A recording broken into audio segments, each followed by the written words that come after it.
guys, welcome to 6.1 Quadratics in Action. So we've been talking about quadratics. We've been doing a lot with factoring quadratics and solving quadratics using several different methods. And now we're actually going to put those quadratics in action and put them on graphs to see what they look like. So a quadratic is a non-linear function. What that means is it doesn't have a constant rate. So let me show you what that looks like. So if you were to have a linear function, that would look something like this on the graph. And you would have arrows on each end, and that's a linear function. And that has a constant rate. So it's constantly going up and over by the same amount every time. But with a quadratic, you have what's called a parabola. Let me get rid of my little markings here, because I made everything wonky. Okay. So you have what's called a parabola, and it looks like a U, and the U can actually be upside down or it can be right side up. So this is a positive parabola, and I know that because it opens upwards. So it can be upwards or downwards, it doesn't matter. And we'll go into that into detail later. But a few things about the parabola is that where the two cross the x-axis are the solutions. So those two red dots are the solutions.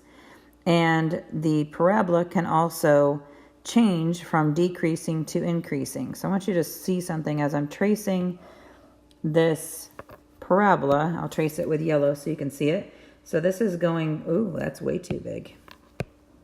Dash won't work very well. Okay, so as I'm tracing it down through the purple, that's a decreasing part of the parabola. When I get to the vertex, now all of a sudden it's going to switch and start going up. So this is the increasing side of the parabola. So the parabola has a spot where it goes from decreasing to increasing, or if it's upside down, then it will go from increasing to decreasing. All right, so let's take a look at some problems. Okay, so for the first one, Aaron shot a water bottle rocket from the ground. A graph of height over time is shown below. So what is the independent variable? Well, the independent variable is going to be your x-axis, because independent variable means something that you can't change. So the two things that are always involved are your independent and dependent variables when you're doing an experiment. And so one of them you can change and modify in your experiment, and the other one you can't. And so think about the two things we're talking about. We're talking about the height and the time. Time, you can't alter time. You can't slow down time. You can't speed it up. Time is time. So that's your independent variable. The other thing that makes it really easy to remember is whichever one's on the x-axis. So looking at your coordinate plane, this would be your y-axis, and this is your x-axis. So what's on the x-axis? And that would be time. And then your dependent variable is whatever's on the y-axis. Well, looking at our graph on the y-axis, that would be the height. And then it says to circle the solution on the graph, and this actually should say solutions on the graph because there are two, and that would be where they cross on the x-axis. So those two down there at 1 second and 5 seconds. And what do the solutions represent? Well, they represent, for the 1 second, the time to blast off the bottle rocket, and for 5 seconds, it's the time it took to land. So as Aaron shot off the bottle rocket, it took 1 second to blast off, and then it came all the way up to the top at 6 feet and then arced back down and hit the ground after 5 seconds. So it took all of 5 seconds to go up and then back down again. And then you have to box the vertex. And remember on the previous slide, the vertex is where the parabola turns, and that would be right there. And then what does that vertex represent? Well, it represents that it took 2 seconds, and I know that because if I actually... That's not 2 seconds, that's 3 seconds, Mrs. Glenn. Let me change that.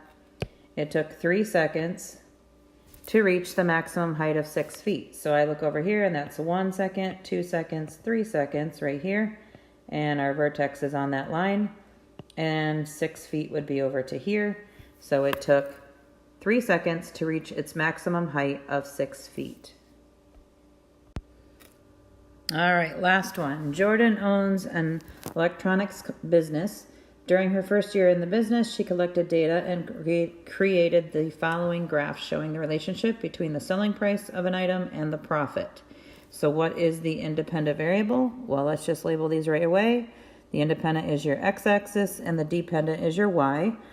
So your independent, remember you're looking for the y-axis is here, your x-axis is here. So on the x-axis, that would be the selling price. And on the y-axis, that's your profit.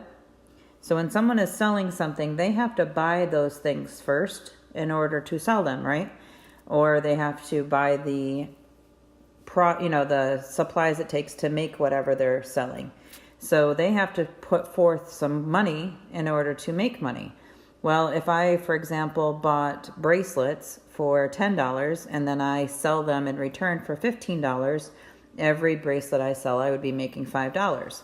But if I only sell them for $10 each, then I'm not going to make any money off of them, right? So when you circle the solutions here, look at to the left how much profit they're going to make. So what does that solution represent? Well, it represents that at $10 and $60, Jordan is not going to make any money. So she's going to break even. So then boxing that vertex would be at the top where the parabola turns. And what does that vertex represent? Well, if you drew a line straight down where the vertex is, it goes through right halfway through 30 and 40. So that's 35. So that means the hot spot, or the amount that she should be charging, is $35 for whatever she's selling at her electronics business. And if she sells she's selling it for $35 each, then she can make a maximum profit of $12,000. Now, obviously, she's selling a lot of whatever she's selling.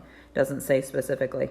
But that's what this parabola represents, that at $35 selling price, she can make a maximum profit of $12,000.